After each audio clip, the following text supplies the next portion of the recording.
Hi Taurus, kumusta po kayong lahat? So ayan guys, maraming salamat po sa walang sawang pagsubaybay sa ating mga reading. And kung ikaw ay bago pa lang sa ating channel, mag-subscribe na po kayo and i-click mo na rin yung ating notification bell para lagi kang updated sa ating mga bagong upload. Okay? So ayan Taurus, tignan po natin gabay kapalaran mo this week and papaalala ko lang guys, baka may hahabol kasi sa full moon sa ating wishing candle and cord cutting. Pasensya na. Out of stock na po yung candle natin, no? Okay. So, ayan. Sa private reading na lang kayo guys mag-avail sa mga gusto. Ayun, yung private reading guys sa mga interesado, iwan ko po yung link ng aking Facebook sa atin pong description box below. Okay?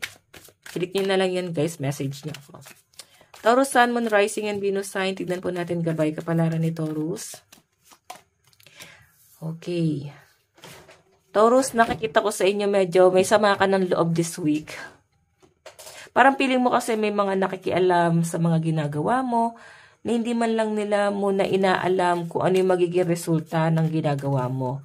Parang ginajudge ka nila agad. Ganun po yung nakikita ko dyan, Taurus. And sa nasasagap ko sa inyo, parang mafe-feel mo, parang makaka-feel ka rin this week na parang lahat ng gagawin mo is mali.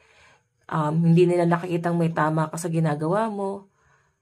Parang may mga taong makakapuna ng ginagawa mo this week. So, medyo irritable ka talaga this week.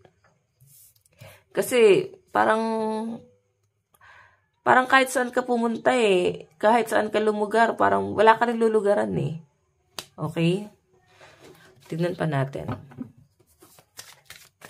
Taurus, Sun, Moon, Rising, and Venus sign. Meron po tayong, ayan, grabe. I think ano to guys, baka meron kang makaalitan. Kumbaga, pagod na yung pagtitimpi mo eh. Pagod ka na sa pagtitimpi and nakikita ko na parang papatol ka na this week. Tignan mo yung energy oh. Okay, mapakita mo talaga na kaya mo silang patulan, matapang ka. So, hindi na uubra yung nagtitimpi ka lang eh. Pagod ka na magtiis. Okay? So, this week guys, meron kang papatulan. Okay, tignan pa natin. Taurus, Sun, Moon, Rising, and Venus sign.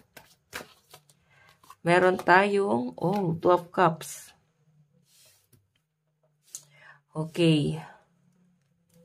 Taurus, may nakikita kasi ako ditong partnership. Pwedeng sa business. Sa trabaho, pwedeng kakampi mo, pwedeng dati mong kaibigan, sobrang malapit sa inyo guys, so parang iba, no? May inggit sa inyo, so iba yung nafe-feel mo sa aura nitong taong to, mafe-feel mo na parang, ba't parang nainggit sa akin to, parang ganun, and mararamdaman mo na parang sinisiraan ka niya, siya mismo yung nag-chismis sa inyo. Okay, ayan, malapit sa inyo guys eh. Pinapakitaan mo ng mabuti, din parang pinapakitaan ka din ng mabuti, tapos sinisira ka. Okay? May betrayal dito guys. Ayan, pasensya nagagalaw ko. Maging mapagmatsyag kayo this week. Okay? Huwag kayo guys agad-agad magtitiwala. Yun yung sinasabi sa card mo dito. Huwag ka basta-basta magtitiwala kasi pwedeng may sumira talaga sa'yo this week. Okay? Malapit sa inyo guys, baka best friend mo. Ayan, mag-ingat ka lang. Ang warning lang naman dyan guys is huwag ka muna masyado mag-share ng mga problema mo.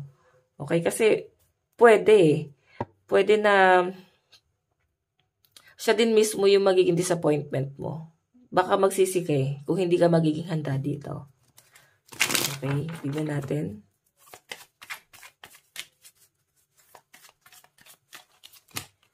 Oh, introvert. Merong hindi pansinan, no? Ang pwedeng person mo to guys, pwede may alitan kayo this week. Hindi kayo magpapansinan, hindi kayo magkikibuan. So, parang mauobliga kayo guys na mag-usap kasi dahil sa trabaho, sa gastusin, yung ibang bagay na parang pangangailangan nyo, na parang kailangan nyo pag-usapan. Okay, pag-uusapan nyo yan this week. Meron tayong fright. Grabe. Oh. Tignan mo naman, eto kayong dalawa. So, Taurus, ang nakikita ko kasi dito, parehas kayong nai-stress dito. Kung sa love life to, no? May nakikita ko na parang hindi kayo nag-usap ng person mo. So, parang parehas kayong nag-overthink dito, parehas kayong nahihirapan, parehas yung tinitiis ang isa't isa. Nandun sa point na nahihirapan kayo kung paano nyo guys i-overcome tong bagay na to, no? Paano nyo guys i-approach si person? Or ikaw, no? Paano makikipag-reconcile sa inyo yung person mo? Okay? Parang meron din guys alitan, parang may buntis. Nabuntis ka ba or may ibang nabuntis? Or baka nabuntis mo. May nakikita akong pregnancy this week. Okay? Tignan natin guys. Ayan, laki number mo is 66, 62, and 75. Tignan natin advice.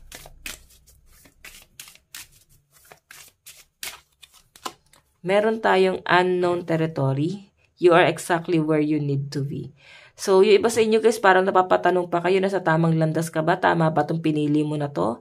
Tama bang pinaglalaban mo pa yung person mo? Pero sinasabi kasi guys, you are exactly where you need to be. Ibig sabihin, parang dyan ka na talaga. Para talaga sa'yo.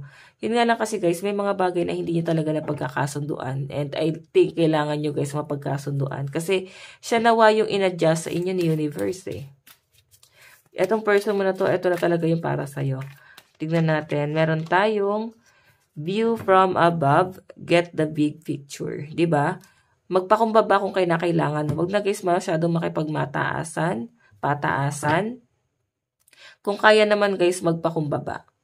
Okay? Kung kaya naman guys na isettle nyo agad, huwag nyo na guys palalain pa yung sitwasyon. Okay? Ayusin nyo agad guys. Okay? So, hayan Taurus, ito lang po ang inyong reading. Maraming salamat po. God bless and love you all. Bye-bye.